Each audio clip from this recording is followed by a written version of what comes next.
You're listening to the Rethreading Madness podcast, which airs live on Vancouver Co-op Radio, CFRO 100.5 FM.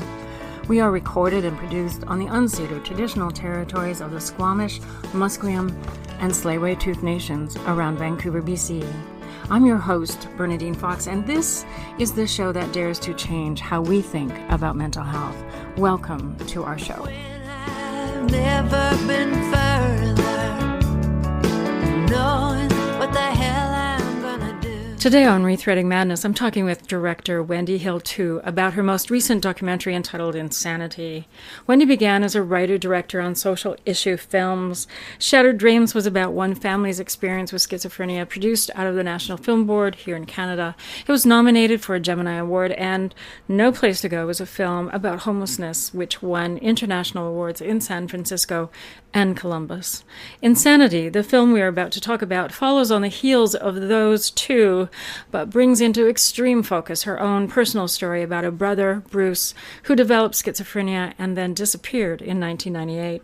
Insanity demonstrates that our treatment of people with mental health challenges is, in fact, insanity. It is an ode to the brother she loved and lost. You're listening to Rethreading Madness. I'm Bernadine Fox, talking with Wendy Hill-Tout. Wendy, tell us about your brother as a child. Who was he? Is he younger? Is he your younger brother or your older brother? Yeah, my brother was 2 years older, so we were 2 years apart and very close because of it. We grew up like normal siblings, I guess, fighting and playing together. And, he was a really great brother. And I have two other brothers who were also interviewed in the film, and both of them talk about how he was, a good person and he was a role model to them. And so was he the oldest? Yes, Bruce was the oldest, and I was the second oldest, and then I had two younger brothers. So could you give us some time frame, because of course mental health changes over the years. What time frame are we talking about that he was a child? What era, what year? So he would have been born in 1952, and grown up and through high school, 60s, 70s. Right. Yeah, a little bit older than me. Almost able to be a hippie, I would think. I missed that completely. I wanted to be, but was never quite old enough. I was a hippie chick myself. So. Were you? Good for you. I went from cheerleader to hippie chick. Well, that must have pleased your parents. Well, my dad was pretty left-leaning and very, always interested in the world. So we had a lot of dinners. He was also a social studies teacher. So we spent, a lot of time talking about issues and, people and the world. So I don't think he minded too much, because it was a really interesting, I think it was an amazing time to be around. The music was revolutionary. It was amazing. Yeah. The women's rights movement. I know. It was fabulous. Yeah, rights for people everywhere, which was, partly why I made this film, because I wanted people with a mental illness to be seen as human beings. And in 1952, up until, oh my gosh, I can't even say when it started to change. But mental health was considered something very shameful. If you had any kind of mental health challenges, even if you were depressed, you never, people didn't talk about going to see a therapist. You did not admit that you were taking any kind of antidepressant or something. Well, anxiety, women were given a lot of medications for anxiety, but certainly at that time, I know for me growing up, that mental health was something that was considered to be bad. If you had a mental health challenge, that was bad. You were considered crazy, et cetera, et cetera. Yeah, there's a lot of shame in family with it. Sadly, I think there's still getting better, but I think there's still a stigma today. And I still think people don't talk about it much. And, what I find is we'll be traveling like with a camera person going to film somewhere on this film. We'll be in the airport and someone say, "Oh, what are you filming?" And you kind of chat with them. And when you admit that there was an illness in your family or someone who had a mental illness, suddenly they change, like, oh, our son or our niece or someone in their family, right? Because I think it touches so many families. And, it's just a huge thing in society. And still people keep it to themselves until they know they can be safe. Safe from what? I think safe from judgment. And, even though it's getting better, I think people are still afraid to tell work, for example. Oh, yeah. They're afraid to lose their jobs. They're just afraid of what people will think of them. And it's really sad because we don't have that with other illnesses. They're not seen as a weakness. No, it's true. And, I interviewed somebody who was in art school when he developed schizophrenia, and he ended up hospitalized during that time. And when he came back to school, all of his friends ghosted him, like walked past him, wouldn't talk to him. They pretended they didn't know him. And to just be able to live sort of a normal life, he had to geographically move to another province so that he could develop friends and, be in school without it having been this horrible thing that happened. So that's tragic. I mean, I interviewed a woman, we couldn't put everybody we interviewed in the film, but she was amazing. She's going to be at a screening in Toronto on the Q&A with me. And she talked about her experience being in hospital. And she said, when you have a mental illness, nobody comes to see you in the psych ward. Right. No one brings you flowers. No one says get well. It's just very different how you're treated. It is. And unfortunately, the thing that you really need if you're in the psych ward are people coming to see you, so that people, the professionals, the nurses, the doctors, whoever, see that you are connected to the community, that you have people who are interested in your well-being and what's happening to you. And those are the things that help you get out from a psych ward. So it's a 1-2 punch. One, they're not coming to see you. And two, the fact that they're not coming to see you means that you may end up staying in there a little bit longer, which is unfortunate. I'm happy to see that on this tour, for example, I met someone who has a peer program where they're sending peers into to just humanize it and talk to them and share their own stories. Yeah, peer support. That's what you're talking about, peer support? Yes. It's extremely hospital. It's extreme. Peer support is extremely important. It's extremely important that they're doing it, starting to do it. Some programs exist at the hospital level when people go into hospital. It's so important. Yeah, it depends geographically where you are in the world. I know here in Vancouver, we had a very strong peer support programs that were being run out of different organizations that you could go to. And so I actually facilitated an expressive arts group for the West Coast Mental Health Network at that time. There was a Gallery Gachet that was doing a lot of peer support type work as well. For people who had mental health challenges but were artists. There were other programs, and all the funding sort of disappeared all in one fell swoop. And so all the peer support just kind of disappeared. I also interviewed Eugene LeBlanc, who's from New Brunswick. I don't know if you've met him. He does peer support in New Brunswick, and he and a psychiatrist he was working with did a survey, and they found that for 85% of the people who responded to the survey, they said that peer support was actually more healing for them than going to therapy. Wow, that's really interesting. No, I think it's so important. I wish in a way I had spoken to my brother about his illness. He'd come home from the hospital and he'd be on a medication. There was a lot of confidentiality with the hospital, so you never even knew like you didn't really know as a family what was going on.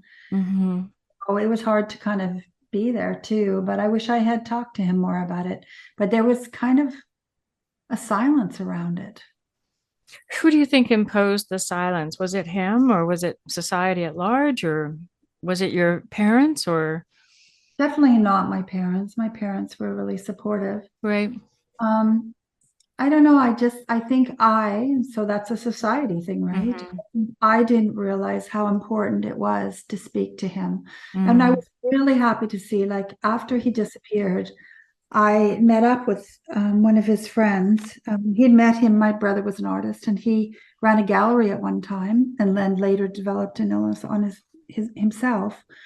But he was friends with my brother, and what I was really happy to see is that he had a support unit and friends that he would go visit, and they'd have tea and they'd visit each other, because I didn't know about them. You know, we were, of course, in the family, and we're friends with my brother, but we didn't know about that outside group. And I was very, very happy to see that. And that came about through a group in Calgary that ran a program where they were kind of open during the day, and you could go there and, I don't know, play games or whatever, or just hang out together. And he met a lot of friends there. And I think that's very special and very important for their healing as well. Absolutely. So these were people who also had schizophrenia? Or a mental illness of some Okay. kind. All Kind right. of a self-help group. They have a different name now, Right. but I think that was very important, you know, to him. He was on what was called AISH in Alberta. They have different names across the country, but it was like supportive housing and that. And so he had its own little apartment, and it was just neat to see, because I think those friends were very special in his life. Everyone needs friends. Everyone needs love. Everyone has the same hopes and desires. And, you know, just because you have an illness, whether it's cancer or a mental illness, doesn't make you any different inside. No, and it's so odd that somehow people think that that's true. But then you look at the issue of racism. The same thing happens in racism. People think that somebody who has a different colored skin is different inside, or how they think or how they live. And certainly that is true. The same kind of things happen in mental health that happens in racism. It's a phobia of and an ignorance around certain issues, and the stigma that goes with that. The stigma is very profound that happens for mental health consumers. For sure. I mean, we need so much more education, and it has to start at a younger age, I think, even in junior high school, and for sure in high school, because, you know, some of the symptoms come out, you know, in sometimes high school, early 20s, late 20s. And it's so important for people, whether they're parents or family or friends, to understand and recognize it, because they've shown that people who get help earlier have better outcomes. Yes, there is a school in North Vancouver here it's an elementary school that is teaching children about mental health issues right from kindergarten and grade 1. So it's certainly age appropriate, but they are starting them very young and doing that. I don't know how long they've been going. I'm not sure we have any stats or material or information on how well or what the impact is, but it is happening here in one school in BC. That's great. And I know my dad, after my brother disappeared, he volunteered for quite a few years as a teacher to go out to schools to speak about it. And they had usually like several people there. There would always be someone who, you know, had a mental illness that could speak about their own personal experience as well. And I think that was very empowering for them and for others. Right. Yeah. How did your brother end up being diagnosed? What was the circumstances around that? Well, it's definitely many years later, because I'd say he started to show certain symptoms in high school. He'd always been quite outgoing, athletic. He was always really smart, did well at school. And he started to be more of a loner, just kind of hang out in his room. He was painting at the time too. He started painting. So he just spent hours and hours alone. And you know, at one point, I think we all just thought, well, he was depressed. I remember I kind of pushed him to go to art school, because I thought, you know, if he had a job or he was going to school, I think he would feel better about himself. And he eventually kind of flunked out. I think he just, he was dealing with his illness and with things he didn't talk to us about, like his, delusions or just the things that were happening to him. And I think he didn't talk to us about it or talk to maybe anyone about it. And I think that just even gave him a bigger slump when he failed. And I think sometimes those are the first symptoms. It's that kind of boot them out, get a job, all of that. I caution people about that because if they have it's possible, they can also be early signs of a mental illness. And, being depressed, being a loner, losing jobs, not being social, all of those things can be early signs, and they need support and not to be just, turfed. And Yes. I think again, that's an education thing. We didn't know that. We knew nothing as a family. And it was years before my brother actually got a real diagnosis. He'd gone to Mexico, and I think with a girlfriend that he'd met who was from Germany, and they traveled down to Mexico, but somehow they split up somewhere down there. And then he ended up in Florida. We didn't know where he was. In those days, there were no cell phones or anything. There was not really contact. And he ended up living out of garbage cans in the street. And he was, I guess, living in the woods. And, I've always been appreciative that someone actually reported him and knew that he needed help. And I guess he was lucky. There was a police officer who came and got him and took him to the hospital. Unfortunately, that can also turn out not well if they fight back or whatever, right? So, he did go to the hospital and he was diagnosed. And, the doctor phoned my dad from Florida and he said, "Your son's in the hospital." And my dad said, "The hospital, what's wrong with them?" And he said, "Your son has schizophrenia." And that was the first time ever that we'd heard that word. And we knew nothing about it as a family. We didn't know where to turn for help. We didn't even know where to get more information. And, we were lucky that we did find a family support group. And through them, learned a lot about the illness. And, the more you learn as a family, the more you can, I think, help your loved one too. Mm-hmm. Did he ever share with you folks what his hallucinations were? Was he keeping quiet because he was having hallucinations and he knew that and he didn't want to share those things, or did they come and go? I mean, I think sometimes they're aware enough that whatever they're going to say is going to sound crazy. And my brother was pretty self-aware. I mean, I remember my dad told a story to us that I only heard later, but that he had voices. And at one time he went to my dad and he said, "Dad, my voices are telling me to kill you and Mom or whatever, right?" And he said, "But don't worry, I know they're my voices." And so there was so much awareness and humanity in him. And, my first recollection, like I was an artist, he was an artist. You kind of think, well, you're creative, you think differently. Again, not recognizing the symptoms, but I remember he would talk to me about there were ghosts in his apartment. Well, I mean, I could believe in ghosts. Like, I don't know, like it's not so far-fetched.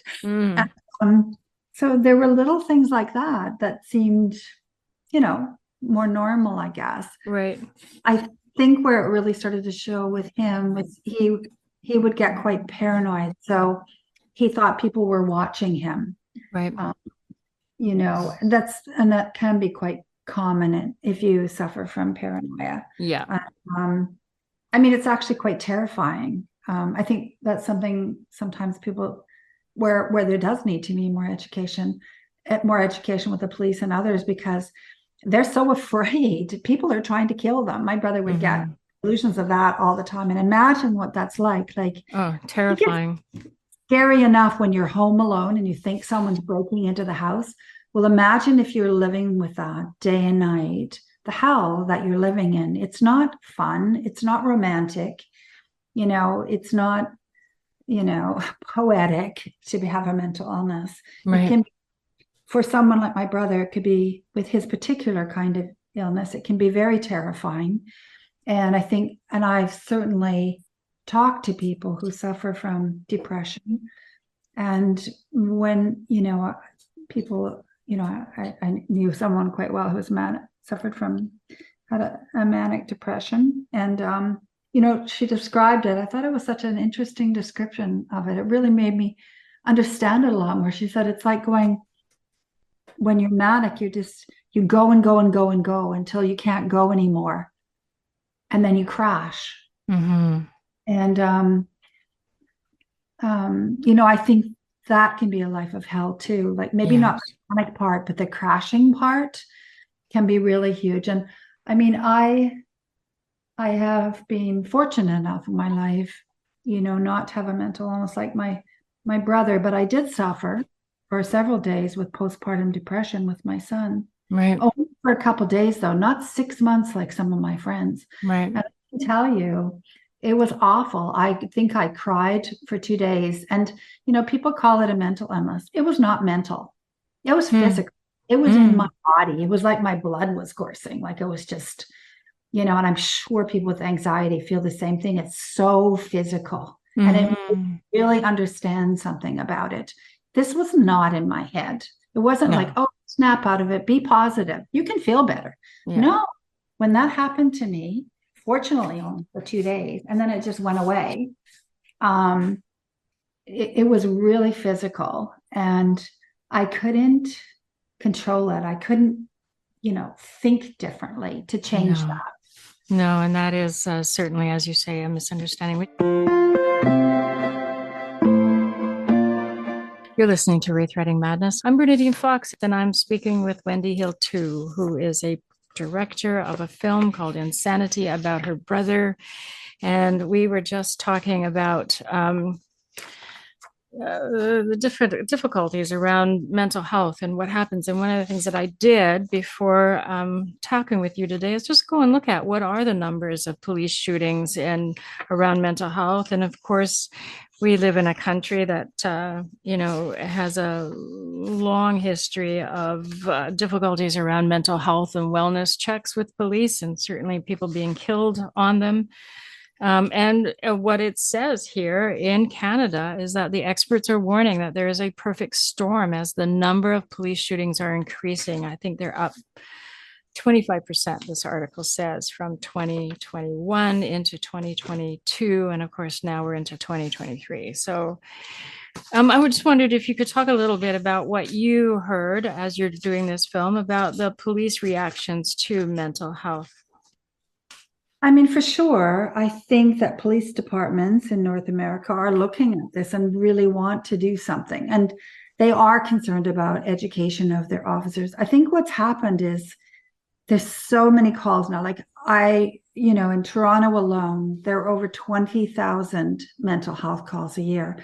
So, they have done some great things in terms of putting together, say, a police officer and a mental health worker, social worker, to go out. And those, one thing that's kind of good, and they get to know the community a bit. And so sometimes when they come back for someone who's in a crisis, they've met them before. They know them. They know how to sort of calm down the situation. And I think the most important thing is they're educated in what it's like. I know because my brother was paranoid. Probably his worst fear would be someone showing up in a uniform with a gun or whatever to get him, because he already believed they were out to kill him, not just police officers, other people. So I could see the flight syndrome, fight or flight, because that's a normal human reaction. But then you take someone who's terrified and paranoid,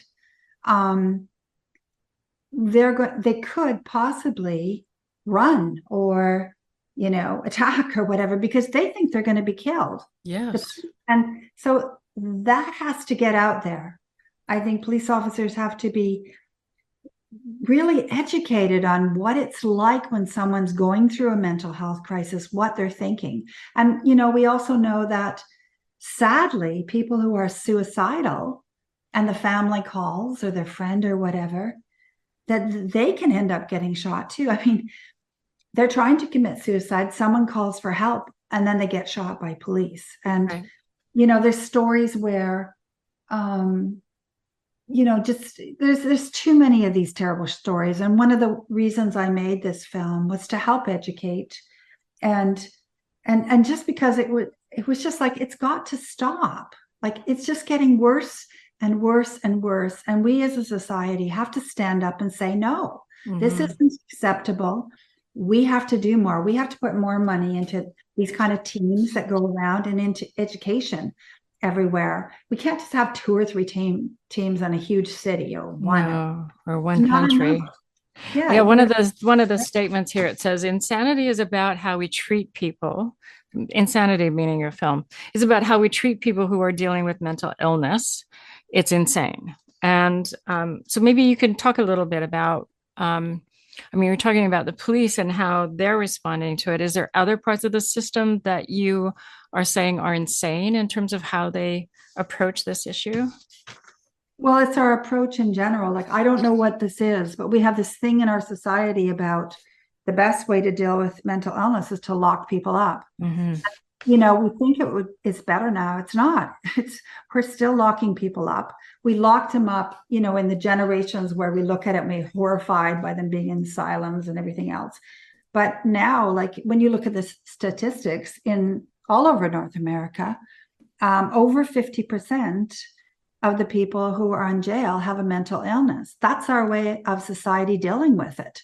And in the States, for women, it's closer to 75% of the women who are in jail have a mental illness. And there's horrific stories with that. I mean, you can imagine in the States where the prisons are, they're private, more privately owned, and there's some terrible conditions. I mean, here, I think one of the worst things is that normally, or what we've done in the past, is put them into isolation. So you have people going into prison who have a mental illness, and they're being put into isolation for 150, 250 days, which has been proven to be very bad for mental illness and even to cause psychiatric episodes.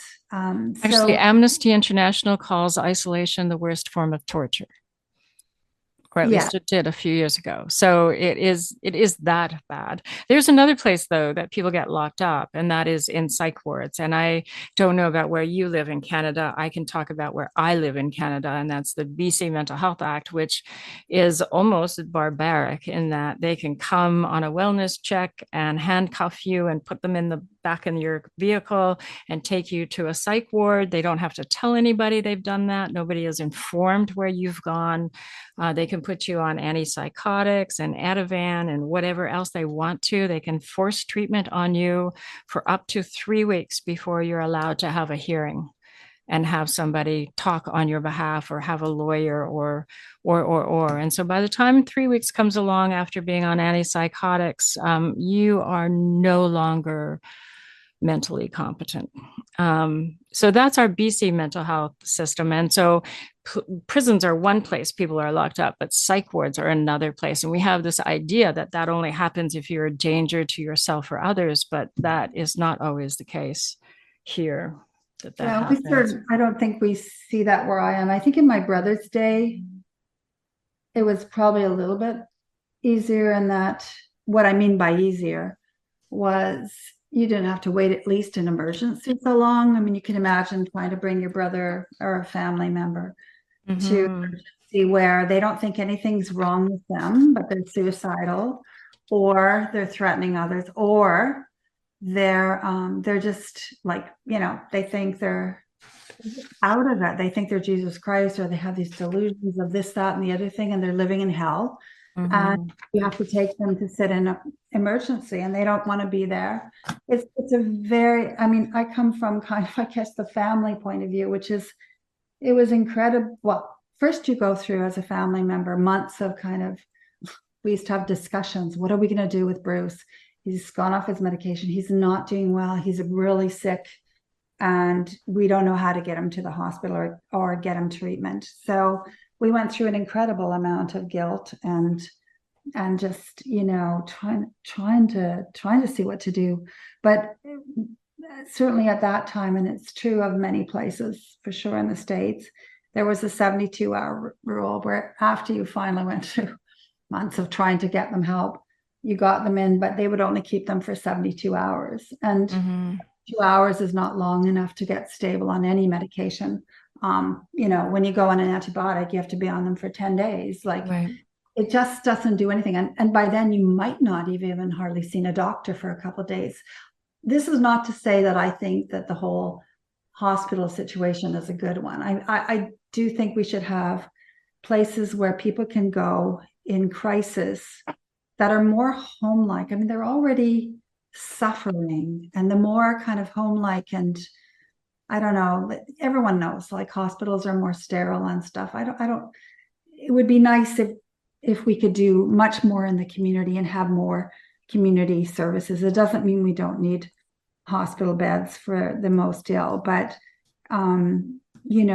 there should be places where if they do go in hospital, they can transition into the community. And one of the things that happened was when they shut down all the asylums of old in the 60s and stuff, and this kind of great liberation, which was a good thing. I mean, everyone agrees to this. We don't want to go to the cuckoo's nest, right? Right. But what happened was they shut down facilities, they promised money in the community, and then it didn't end up there. And we're still suffering from that. In fact, it's getting worse and worse every year, because if you look at the money that's going into that, there's less beds, less psychiatrists, less social workers in the field. There's just less happening, more money being spent on jails, more money being spent on, the whole judges and police and all of those kind of systems, and less on trying to create a system where they're not going into crisis in the first place. Why is it so many people are in crisis? We all see them in the street. We know they're not well. Why are they not getting help? There's so many reasons that's happening, but one of them is the money is not going into upfront services where you keep them out of crisis, and where there's some kind of continuity and I guess what I call a well-rounded system that encompasses everything. It's a very compartmentalized service. So, for example, if you're in jail and get any treatment, there's unlikely to be anyone following up on you, and there just needs to be more supports to help. And I think part of the reason that this whole thing has happened with the whole, I mean, it's such a controversial issue, the forcing of treatment. But having seen my own brother when he was ill, he just didn't even realize it. He wouldn't realize, you couldn't really talk to him. You could just talk yourself blue in the face until he was stabilized on the right medication. And many of them had side effects. And we need to put billions of dollars into creating better drugs, I think, and more helpful drugs that are more, customized to each individual person.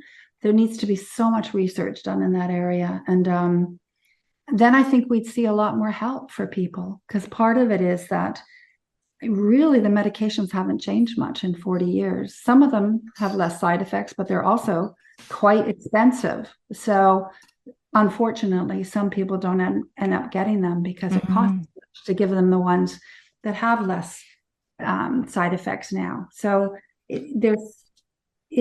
unfortunately, we're just seeing the results of a really, really underfunded mental health system.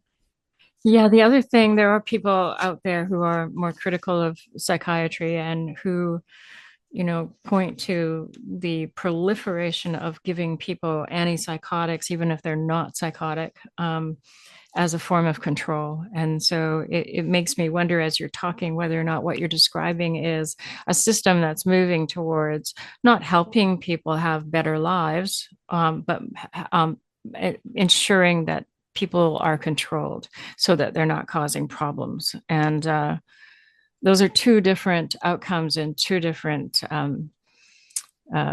goals, certainly, and motivations in providing things. And so I wonder sometimes whether what you're describing is really moving towards social control and making sure that they can control people, as opposed to actually heal them. We just need to Yeah, take a I little. don't know. I mean, to me, like it's kind of, they said the same thing in COVID. I remember they said the counselors at city council wanted to control people. I just thought, I think they have better things to do. Yeah, no Busy kidding. people.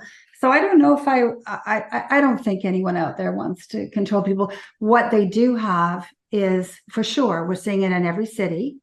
We're seeing people who are quite ill, who are in the streets and are, causing social disruption. But why are they in that situation? It's really because of underfunding of community services. And I'm talking about, we need services in the community. We are so underfunded on them. And it's a national health emergency. And we will continue to see this and all of the resulting problems unless we actually do something.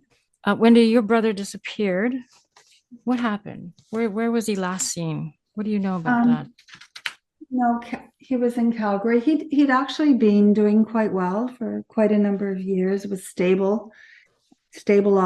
Certainly over time with his illness, he deteriorated, but he was able to live a life. And we saw him he had friends. He was doing okay. And but he went off his medication and kind of got worse. And I think what happened was he got a new doctor, and they thought it was something else. They decided it was a different illness. Because, it's hard. It's very hard. Again, they need a lot more research into medication and in order to really help people more specifically, because sometimes that's really a long time before you get a diagnosis or a correct one. And so anyway, his medication was changed. We kept saying it's not working. He's not well at all. He became quite suicidal. It was really very sad. And I think we talked him into going to the hospital. We were so worried about him. And he went. But at that time, they couldn't keep him more than 72 hours. And I don't even know if he was on another medication by then, or maybe the doctor thought this medication was fine. And so he decided to leave. And about 2 weeks after he left, he disappeared. We never saw him again. He called me that night. I was putting my 2 young children to bed, giving them baths and stuff. And I said, and he was really, really paranoid. He thought people were following him, trying to kill him. He was really scared. And I said to him, Bruce, can I just call you back? Like, I'm just getting the kids to bed. I promise I'll call you back. And then what happened is, just so busy with them and everything, I forgot and went to sleep. But it was weird because I must have, I don't know, known something or whatever, because I woke up at midnight and I tried to call him. He was always up late, and he didn't answer. The phone just rang and rang and rang. And it was weird that night because I had this image of him just running, terrified, like really, really delusional, and just running. And weirdly, yeah, we never saw him again. He never came back to his apartment. He had a little bit of money, not a lot, in his bank account. He never took it out. We never heard from him again. And, basically we lost him. And it was sad because that's where I think if there'd been better services for him, my brother would still be with me. And there are many like my brother across Canada and out there. And their families don't know where they are. And, again, I made this film because I just felt it was wrong. It was so wrong that we as a society treat people with a mental illness this way and we don't help them. My mother had Alzheimer's. My mother was not in the street eating out of garbage cans. I was cared for. And, she was warm and she was safe. Right. And, and we're not always offering that service to other people. And I made this film because I also wanted to show people that when you see people on the street, you know, maybe they're yelling, they're perhaps like my brother, delusional or whatever. I wanted to put a human face on it because, you know, my brother was loved. He had a family, and, you know, he was a great human being. He just was someone who had an illness through no fault of his own. And I wanted to show a human side to it, that they're people much beyond their illness, and that we as a society should care, and that they deserve so much more than what we're giving them. Yeah, and I just want to turn sort of the lens around to you, to use a film metaphor, and say that that must be so hard for a family, a loving family who has clearly agreed, whether you said so consciously or not, but agreed to care for and be available to this person, to care for him and make sure as much as you could that he has what he has, to spend the last 25 years not knowing where he is. Yes, I mean, I think for a lot of years, I thought he'd just walk in the door, Of and course. he never did. And No. at some point, you just think, well, they can't be alive anymore. It's too late. It's too many years. It's been since 1998. About that, yeah. Yeah. So in your fear is then that he didn't just leave and disappear into the woods and he created a log house or whatever and is living there. He has passed away in your mind. Yes. I think my family's all come to that, but you still hope, you know, all of my brothers, my other two brothers, they talk about it too. Like you're in like another city, or you're in downtown Calgary where we live. And you stop and you look and you go, is that Bruce? Right. So I think you never lose that hope, because for my family, there's never been a closure. Did he have his wallet with him or his ID? Did he take any of that stuff with him? No, he didn't. And it doesn't surprise me in a way, because he was so paranoid. He would be, I think, afraid if you think someone's after them, you don't want to use your name or have your ID Right. on. So that's kind of a sad thing too. Like, in fact, you know, the weird story about Florida, when they called my dad and said, your son's in the hospital. Here's a really strange story. I was out of the country, and on the way back, I stopped in Florida because we had gotten a phone call from him in Naples, Florida, and then we didn't hear from him again. So I stopped in Naples to look for him. And I looked everywhere you might sort of think of looking for someone who you know is living in the streets and homeless, you know, around the Salvation Army. There was a bunch of woods around there. I sort of was kind of unnerving, but trekked through the woods a bit by myself. Yes. I mean, I spent, I forget how many days. I maybe had about 3 days before I had to go back. And I looked for him, and I never found him. The last night before I left, I thought, okay, everything I've done logically has not worked.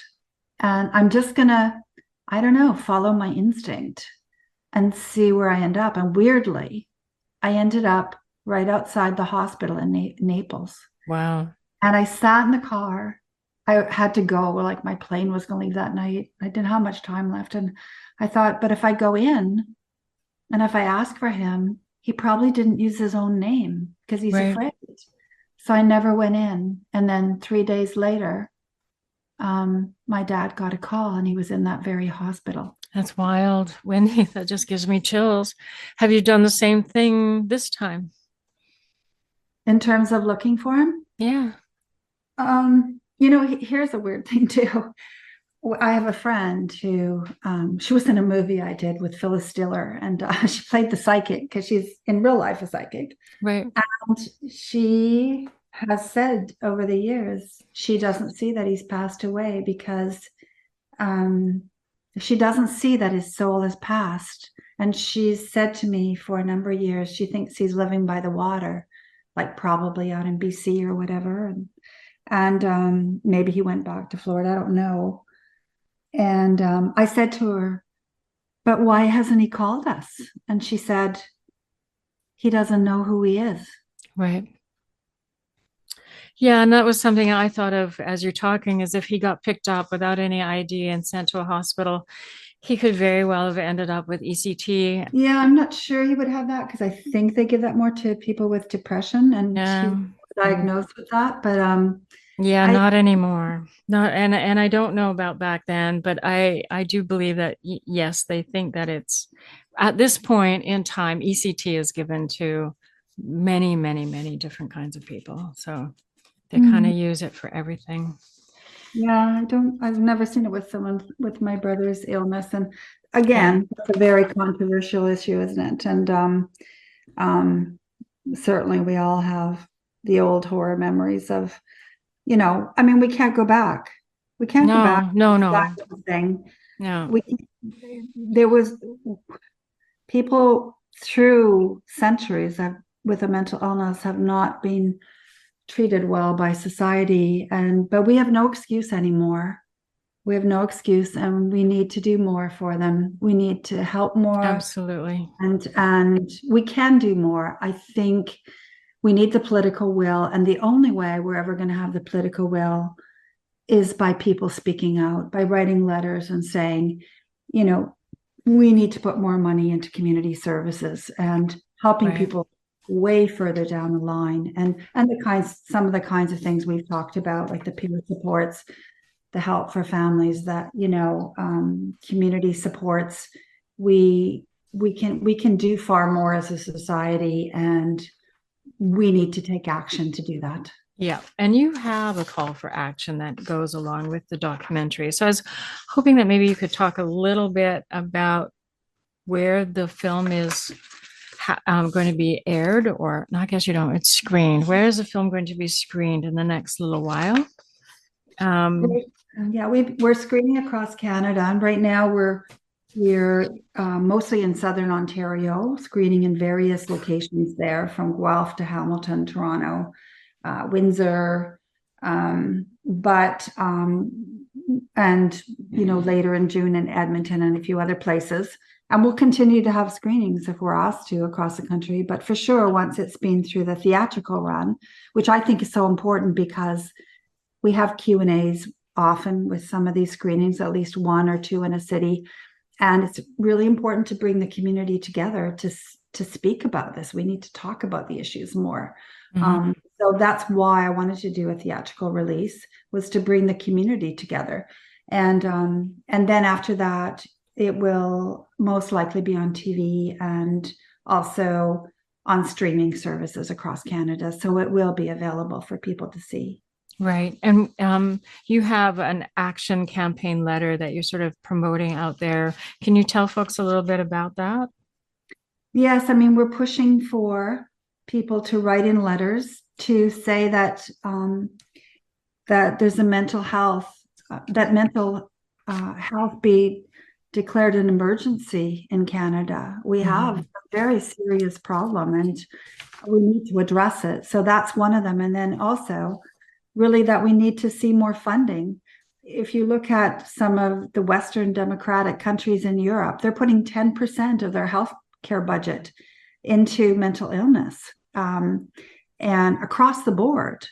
And we're spending about 7% here. So we're so far behind what they're doing. And I can say I was in Germany at the festival in Berlin recently. And I know they exist. They're somewhere there, but I never saw a single homeless person in the streets. So they are doing more in terms of, their help for people who have a mental illness, and that certainly in those countries. And we need to start by just catching up to them, going to that 10% and spending it on services. And because right now all our money is going to, increasing police, increasing, to the money that we're spending in the justice system, for example, in court cases and other things, to the jails, which are incredibly expensive to keep a person in jail.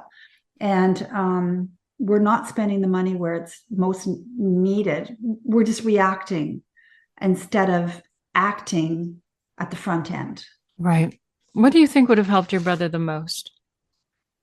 Ironically, even though I know there's a movement to say, oh, you can't hospitalize people more. I just wish they'd kept him there 10 days, because I think if they'd done that and he managed to get on a medication that helped him, that then he would have been well enough to make a decision for himself. He wouldn't have been afraid. He wouldn't have. And I do believe in choice. But if he could have just had enough time to be stabilized before they let him go, I think he would still be with us. Right. Yeah, that makes sense. So in this action campaign, do you want people writing their MLAs or their MPs? Yes, they can go on to, we have a website. It's sort of fairly easy to remember, Insanity Doc meaning documentary. So Insanity Doc. And on there, it's very, very simple. You can just hit take action. And we have actually a system where if they go on to send a letter, it will tell them who their MLA or MP or is in their area if they want to write to specific people, or they can go health minister, or they can just pick something out. It goes to them. They don't have to figure out the address, and it goes in. And I think the most effective thing that we can do as just ordinary people who see what's happening and say, okay, this has to stop, let's do something, is to write a letter. I think letters have a huge impact. And so we're hoping to get letters across the country, just to say, like, we need to do more. Right. And so that webpage again is Insanity Doc. So Insanity, the word, and then DOC for documentary.com, all one word, insanitydoc.com. That's great. Is there anything else you want to tell us about this film, Wendy, before we end here? Well, go see it. I think it's a very moving film. I think certainly anybody who's had it in their family will relate to it. We've had a number of people with a mental illness that have come out to the screenings as well. People from groups dealing with homelessness, and other groups. And I think a wide cross section, I guess I would say. And I just think it really speaks to humanizing people who deserve to be cared about. And I think many people in our society don't even know what to do. They kind of walk by them on the street, and we just need to treat them with more kindness and respect. Absolutely. Dignity. Everyone deserves dignity. Yeah. Yes. Well, thank you, Wendy. This has been a wonderful conversation. Thank you for coming and chatting with me. Okay. Thank you so much. Rethreading Madness is now aired on Vancouver Co-op Radio, CFRO 100.5 FM, on Tuesdays at 5 p.m., and then on CJUM 101.5 FM in Winnipeg on Mondays at 9 a.m. And we follow that up on CKXU in Lethbridge, 88.3 FM on Wednesdays at 1 p.m. You can also find us on the Mental Health Radio Network and wherever you download your podcasts. My thanks to Wendy Hill-Tout for chatting with me today, but don't forget her call for action that you can find on the website insanitydoc.com. Music today was by Sherry Ulrich, and as always, my thanks goes out to you for joining us today. Stay safe out there. I'm Bernadine Fox, and you've just listened to Rethreading Madness, the podcast that dares to change how we think about mental health. We air live on Vancouver Co-op Radio, CFRO 100.5 FM, every Tuesday at 5 p.m. or online at coopradio.org. If you have questions or feedback about this program, or want to share your story, or have something to say to us, we want to hear from you. You can reach us by email, rethreadingmadness@coopradio.org. If you enjoyed this show, subscribe so you don't miss the next episode. I've never been further, knowing what the hell I'm gonna do when I can't seem to find my way under or over or through.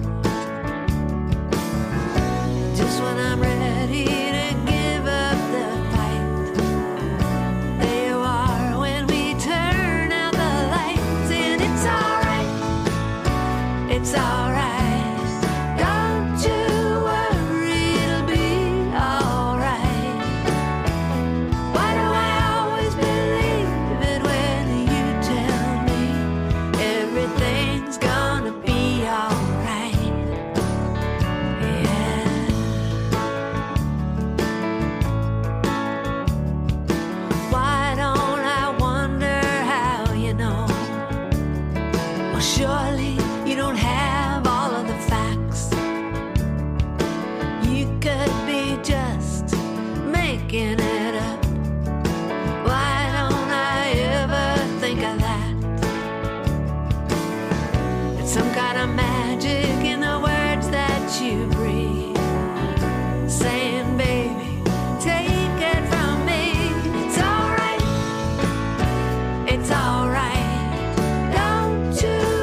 cliche.